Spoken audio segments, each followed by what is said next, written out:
स्वागत है आपका संस्कृति चित्र चैनल पर। क्या कभी आपने गहनता से सोचा है कि मृत्यु के ठीक उपरांत हमारी आत्मा पर क्या बीतती है? जिस शरीर को हम मैं कहकर जीवन भर ढोते रहते हैं, जिस मन के विचारों को सत्य मानते रहते हैं, उन सब के शांत होते ही हमारा वास्तविक स्व कहाँ चला जाता है? इस विराट ब्रह्मांड में एक पवित्र और अत्यंत रहस्यमय मार्ग है जिसे हमारे दिव्य ऋषियों ने देवयान मार्ग का नाम दिया है। यह मात्र कल्पना नहीं, न ही कोई प्रतीक, यह एक वास्तविक उज्ज्वल पथ है जिसका विस्तृत वर्णन कौशीत की उपनिषद में मिलता है। यह मार्ग मृत्यु के पश्चात आत्मा की एक दिव्य यात्रा का चित्रण करता है, जहां सूक्ष्म चेतना का स्वागत स्वयं देवतागण करते हैं और उसे अपने लोकों से होते हुए सर्वोच्च ब्रह्मलोक तक ले जाते हैं। वह लोक जहां पहुंचकर आत्मा कभी लौटी नहीं।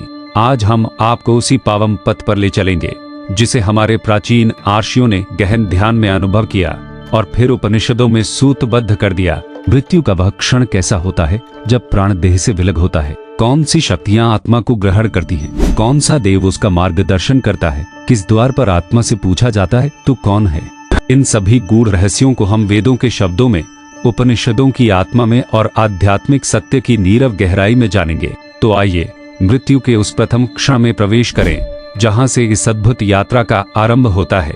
इस गहन यात्रा को समझने से पूर्व यह जानना आवश्यक है कि कौशीत की उपनिषद आखिर है क्या। उपनिषदों में दो प्रकार की वाणी मिलती है, कुछ शांत, दार्शनिक और ध्यानमग्न, और कुछ ऐसी जो चेतना के अत्यंत गुप्त रहस्यों को अचानक उजागर कर देती हैं। कौशीत की उपनिषद दूसरी श्रेणी में आता है। यह मुख्य रूप से ऋग्वेदीय दर्शन की एक शाखा है जिसका केंद्रीय विषय प्राण, चेतना और मृत्यु के उपरांत की अवस्थाएं हैं।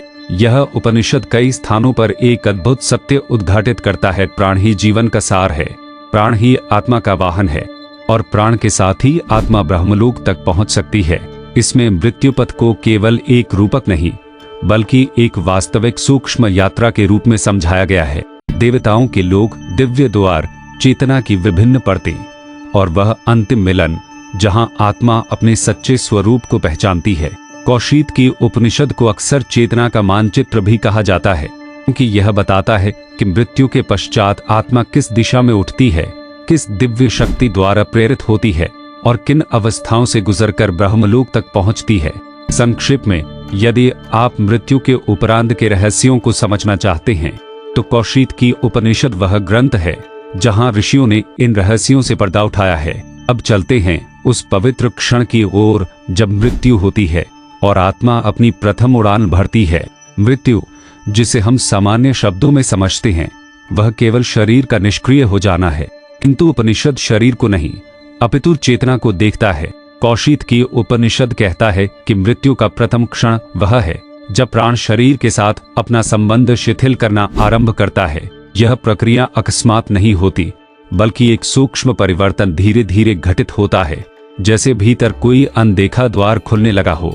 सबसे पहले इंद्रियां पीछे हटने लगती हैं, दृष्टि मंद होती है, श्रवण शक्ति दूर होने लगती है, वाणी रुक जाती है, किंतु चेतना एक अद्भुत विस्तार का अनुभव करती है, जैसे देह उसकी सीमा रही ही न हो।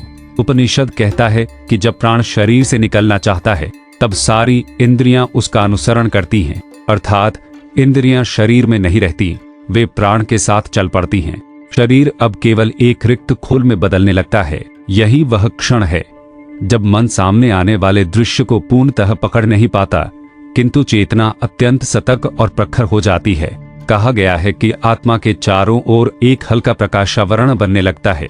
यह शरीर के भीतर का नहीं होता बल्कि उस सूक्ष्म प्राण का होता है जो अब शरीर को छोड़ने के लिए पूर्णतः तैयार है। धीरे धीरे प्राण नाभि प्रदेश से ऊपर उठता है, कंठ क्षेत्र की ओर बढ़ता है और यहाँ एक सूक्ष्म खींचाव महसूस होता है, जैसे कोई भीतर से बाहर निकलने का मार्ग ढूंढ रहा हो। यही है मृत्यु का वास्तविक प्रथम क्षण।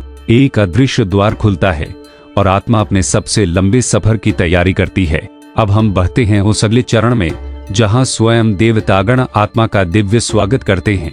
मृत्यु के प्रथम क्षण के बाद आत्मा अब पूरी तरह सूक्ष्म यात्रा की अवस्था में आ चुकी होती है और यही वह बिंदु है जहां कौशीत की उपनिषद का सबसे रहस्यमय वर्णन आरंभ होता है।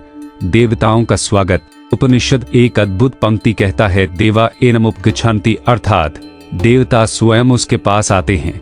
यहाँ देव किसी मूर्ति रूप में नहीं अपितु ब्रह्मांडीय शक्तियों के रूप में समझे जाते हैं। ये वे शक्तियां हैं जिनका कार्य इस संपूर्ण ब्रह्मांड में जीवन प्रवाह को नियंत्रित करना है। सर्वप्रथम आत्मा का स्वागत अग्निदेव करते हैं। यह अग्नि किसी भौतिक लौ की तरह नहीं होती, यह चेतना की ऊष्मा है जो आत्मा को एक नए आयाम में प्रवेश देती है। इस क्षण आत्मा के भीतर पुराने जीवन की स्मृतियां शिथिल होने लगती हैं और वह मुक्त होने लगती है। इसके पश्चात आत्मा वायुदेव द्वारा ऊपर उठाई जाती है। यह प्राण शक्ति का उच्चतर रूप है। आत्मा स्वयं को हल्की, भाररहित और मुक्त महसूस करती है, जैसे कोई सीमाएं बची ही न हो। फिर आता है प्रकाश का क्षण, जहां उपनिषद कहता है कि आत्मा सूर्यदेव के क्षेत्र से गुजरती है। यहाँ उससे अंतिम बार यह पूछा जाता है, क्या तुम अंधकार छोड़ चुके हो? यह प्रश्न प्रतीक है आत्मा की आसक्ति रहित अवस्था का। अंत में चंद्रदेव आत्मा को शीतलता प्रदान करते हैं। यह उस मानसिक उथल पुथल को शांत करता है।